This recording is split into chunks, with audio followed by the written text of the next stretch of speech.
Hey, what's up everyone? This is Deez, and today we're going to be taking a look at the Master Grade Gouf Custom. So I've wanted this kit for a while, and I finally got around to picking it up and building it. I haven't painted it yet. I am planning to, but I have a few other things I need to do before I get to painting to this guy. So it may be a few weeks before I actually get around to painting him. Alright, so for accessories you're going to get the Gatling shield. You're going to get a sword. You get this wire with the grappling hook at the end. And what else? You also get a little, I don't know if that's like a bazooka, I can't remember. But anyways, for hands, I actually don't have them all with me, but get a few options for the hands. You get a splayed open, you get a sword holding hand, and a trigger pulling hand for each side. These hands are quite different than most master grades. These you just kind of pull out the fingers and replace them. You don't get a different set of hands for each one, which is different. I don't really prefer either way. Actually, I kind of like this more because it's a lot easier to just swap them in and out, and a little easier to keep track of. I never use the closed fist or open hand or open splayed hands. I do sometimes, but usually don't. And you also get this little grappling hook that is kind of supposed to be like unlaunched. It's supposed to, you're supposed to take this out, and this is what it would look like if it were inside there. You just pull this out and pop that one in. And you also get a Norris Picard figure. Yep, I'm not gonna do anything with this guy, so anywho, I think that does it for accessories. So let's get into articulation. Let's start up in the arms. They can go out about that far.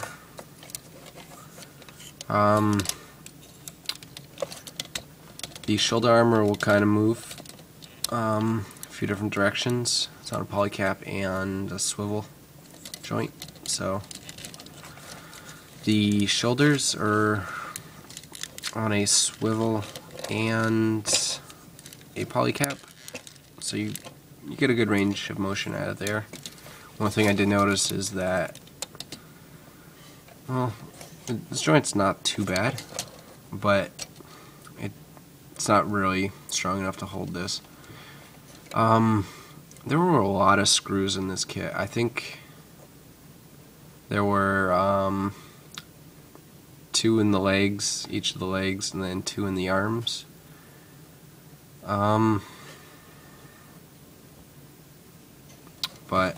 there was just a whole bunch. I wonder if there's probably one up in there that I might be able to even tighten up and see if that kind of holds that better, but yeah. So the elbow will bend just 90, no more. There's a swivel at the bicep. The hands are on a ball joint and kind of will move around a little bit. Nothing too extreme. The head is on a ball joint and not a whole lot of range of motion there. The mono eye, you can see, you can move it back and forth. I need to paint that. I was going to save that to when I actually painted the whole kit. You do get a sticker for that, but I didn't apply it. The cockpit will open, but I broke the little peg that holds that clear orange piece in there. don't know how well you can see that, but if I open this up, it's going to fall off, and I'd have to fiddle with it to put it back together, so I'm just going to leave that. There's a little figure in the cockpit. The front skirt armor is one piece, which is also broken. I didn't try to force it or anything, but I just pushed it in and it just snapped right away. So I had to glue that in. When I have to paint it, I'm going to have to break it off again and then re-glue it, which sucks, but anyways. The side skirt armors are on polycabs, but can't move all that much. Back armor piece is one piece. The hip joints are on polycaps and don't have a great range of motion, but not too bad. That's enough. You shouldn't need anything more than that. The chest area is a little swivel, but I don't know if it's hindered. I don't think it's hindered by anything, but there's just not a lot of range of motion. Yeah, it might be hindered by the skirt armor in the back. The backpack. These will move, little thrusters. That's about it. There is some inner frame parts. I'm pretty sure most of this kit has an inner frame. I'll try to show that off when I show off the painted kit, which won't be for a little bit, but it'll happen. And the knees will bend more than 90 degrees. That's a pretty good range of motion there. The feet, they got a weird range of motion. So it's kind of attached here at a on a poly cap in the foot that kind of can rotate. So you can get a pretty good range of motion out of the foot, like forward and back, and then it rocks back and forth. Not too much. Alright. What else? I think that's it for articulation. My shoulder is actually kind of getting looser as I play with it. The Gatling gun doesn't move or anything. To disconnect it, you just kind of pop it out of this polycap here. There's that polycap now. It's just a little peg. And you can easily pop the Gatling gun off of the shield, so if you just wanted the shield, basically you just separate these two pieces. The sword, this thing is awesome. How many Gundam have a sword like this? Not many. It just slides out like so. There's a little peg in the handle, which, oh wow. So yeah, that's why it was getting loose. I had wiggled it out of the joint.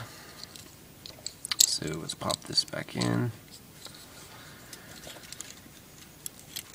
and continue.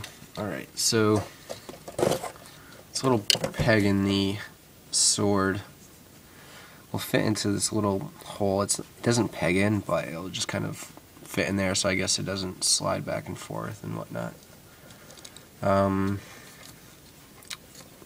Yep.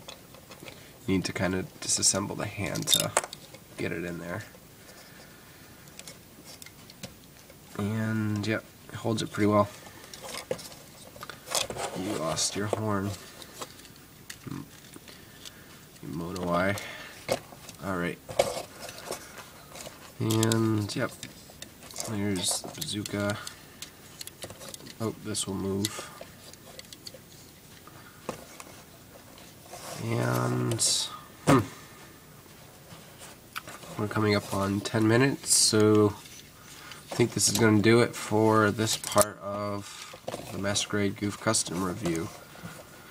Stay tuned for a look at the painted kit.